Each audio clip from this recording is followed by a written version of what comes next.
Valérie Ondo Ebe, bonjour. Bonjour. Alors, ancien international gabonais avec notamment 102 sélections à votre actif, vous avez été à votre époque une figure marquante du football gabonais, mais aussi africain. Du Gabon aux Pays-Bas, des terrains aux bons entraîneurs en passant aussi par les plateaux et les cabinets de conseil, on pourrait dire de vous que vous avez su jongler dans la vie comme vous le faisiez sur le terrain. Et ce n'est sans doute pas fini. Valérie Ondo Ebe, bienvenue dans Facecam. Merci de me recevoir. Alors, avant d'évoquer votre carrière, on va revenir à des souvenirs lointains et vos premiers pas dans le ballon rond. Déjà, d'où vous est venu cet amour pour le football? Bien, il faut dire que mon père fut un joueur de football et après sa carrière en tant que joueur, il s'est dirigé dans l'encadrement des jeunes, donc il a été entraîneur. Et c'est comme ça que chaque fois qu'il allait à ses séances d'entraînement, il m'amenait avec moi. Enfin, il m'amenait avec lui. Et je pense que de fil à aiguille, c'est comme ça que cet amour, cette passion du football m'a été transmise. Et donc ces souvenirs-là, ils remontent à peu près à quelle période? Vous aviez quel âge? Waouh!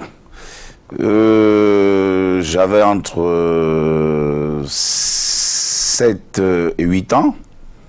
J'avais entre 7 et 8 ans, et puis ça a duré quand même, ça a duré une bonne partie, peut-être entre 7 jusqu'à 11-12 ans, parce que bon, après, dans les écoles primaires où je suis allé, effectivement, j'ai joué dans les équipes de ces écoles-là, mais comme je l'ai dit, vraiment, c'est à travers mon père, à qui d'ailleurs je rends hommage, parce qu'il est décédé aujourd'hui, c'est lui qui m'a vraiment transmis cette passion du football, cette volonté de bien faire et de toujours essayer d'être le meilleur.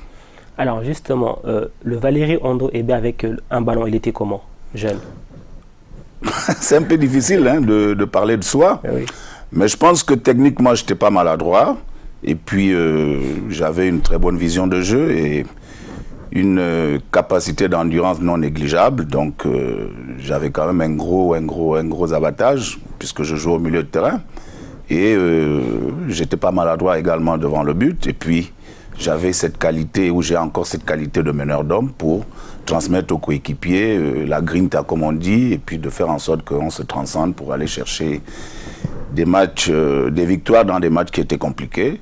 Comme je l'ai dit, c'est toujours difficile de parler de soi, mais je pense que dit comme ça, résumé comme ça, ça reflète le footballeur que j'ai été. Alors justement, vous parlez de meneur d'homme, on va parler d'un autre meneur d'homme. Coupe du Monde 1966, remportée par l'Angleterre face à l'Allemagne. Mais lors de cette Coupe du Monde, il y a un certain Allemagne-Pays-Bas, on se souvient de l'image de Beckenbauer avec le bras en écharpe, qui malgré tout continue de jouer. Pour vous, c'est une image marquante, ça?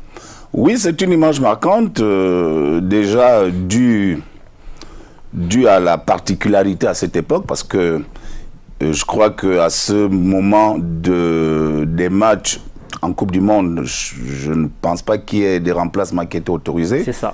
Donc, il était un peu forcé de continuer la partie. Et puis, dû au personnage, à la personnalité, puisque quelques années plus tard, il a affiché, il a confirmé. Mais c'est une image, c'est vrai, marquante de voir le bras en écharpe, Beckenbauer repartir, et surtout, l'Allemagne qui se qualifie. Oui. Alors, pour vous, cette Coupe du Monde 1966, elle a quoi de particulier?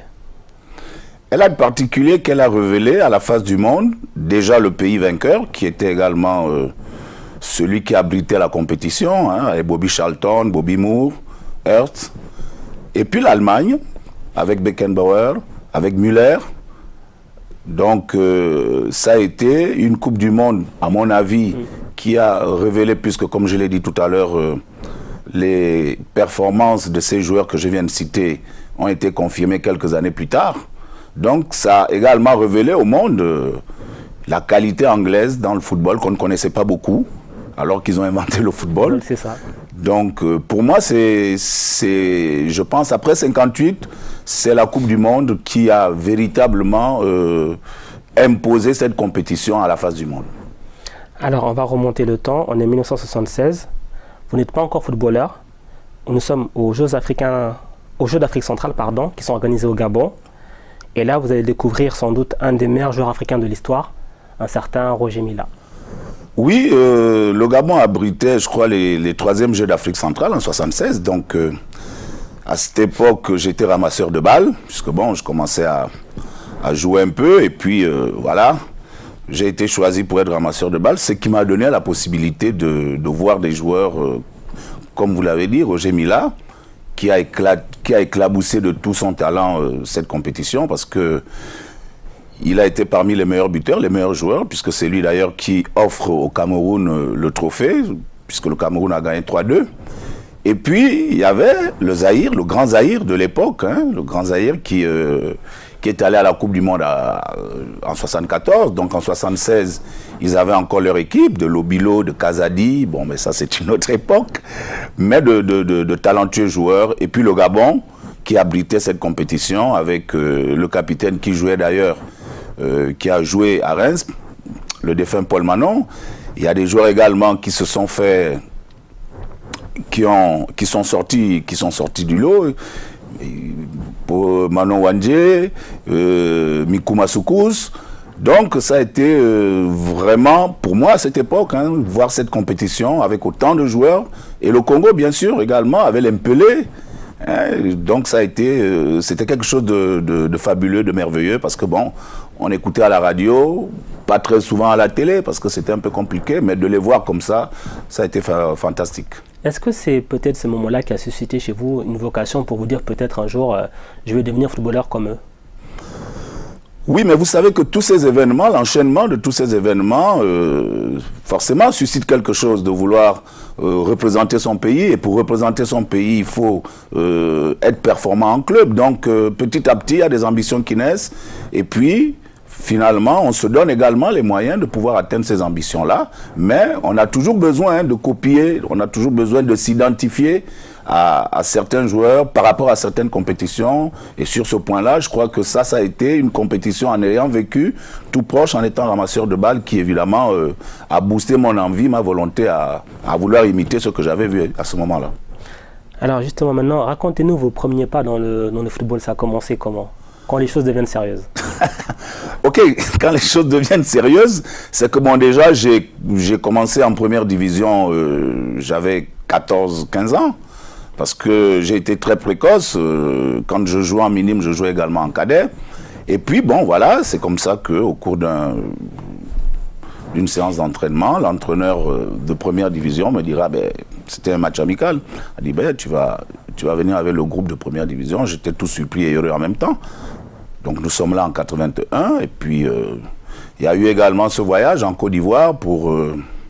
Parce qu'à l'époque, il faut le rappeler, hein, je jouais à l'Union sportive Ombilanziami, qui existe toujours, qui est devenue OM aujourd'hui. Donc nous sommes allés en Côte d'Ivoire, rencontrer la SEC, rencontrer l'Africa Sport de Pascal Miezan. Oui. Ça aussi, c'est un grand souvenir. Donc c'est comme ça que j'ai commencé à titiller le haut niveau, je veux dire. Alors quand on est si jeune, comme vous l'avez rappelé, qu'on joue tout de suite en première division, quand on va jouer la SEC, l'Africa Sport, qui sont des grands noms, est-ce qu'il n'y a pas de l'appréhension? À un moment donné, on se dit, oh là là, ça va vite.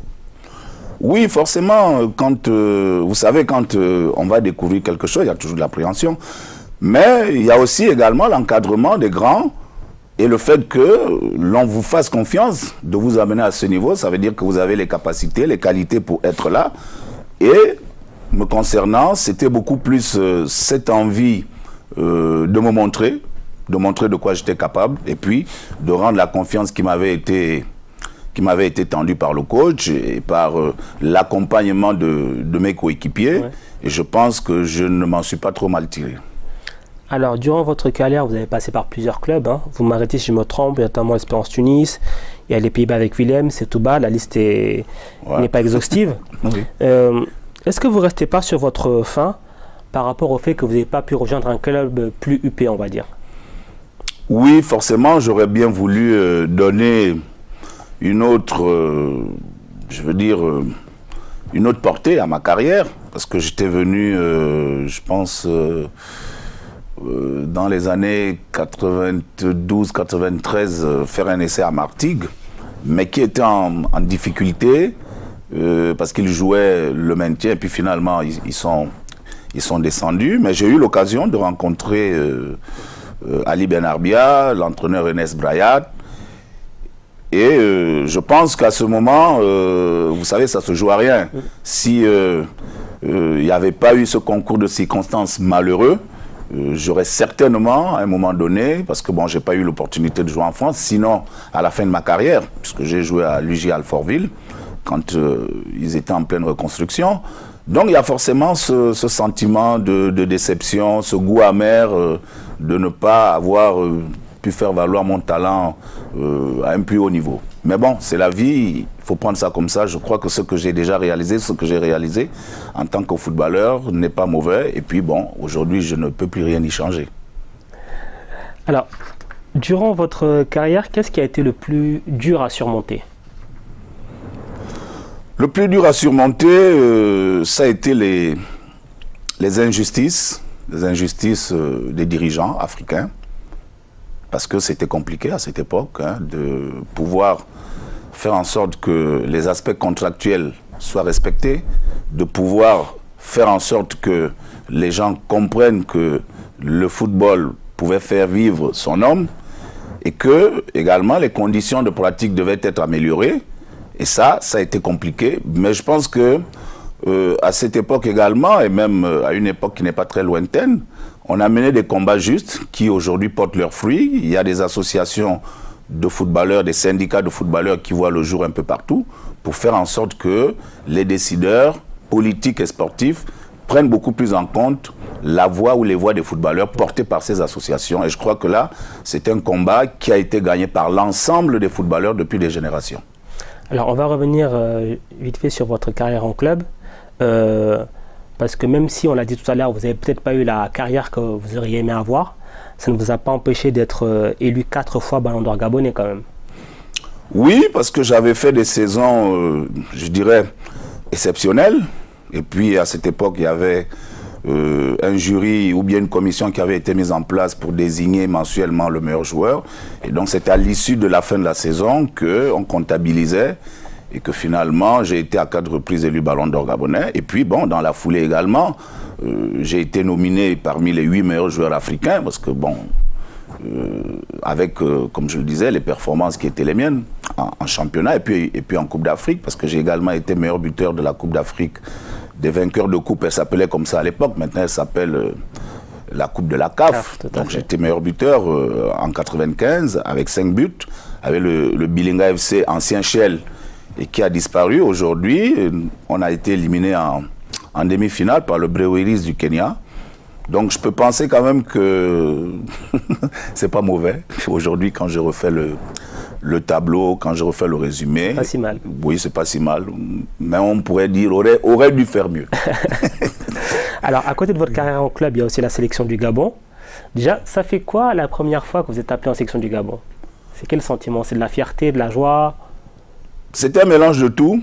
C'était un mélange de tout. On a envie que les jours passent vite, que ça arrive vite.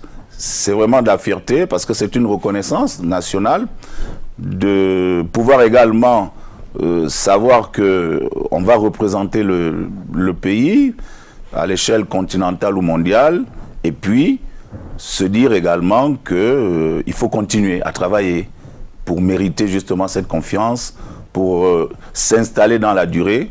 Donc ça ne passe que par les performances. Mais sur le moment, c'est une grande joie, c'est une grande fierté pour la famille, pour le village, pour tout le monde. Maintenant, il faut s'inscrire dans la durée.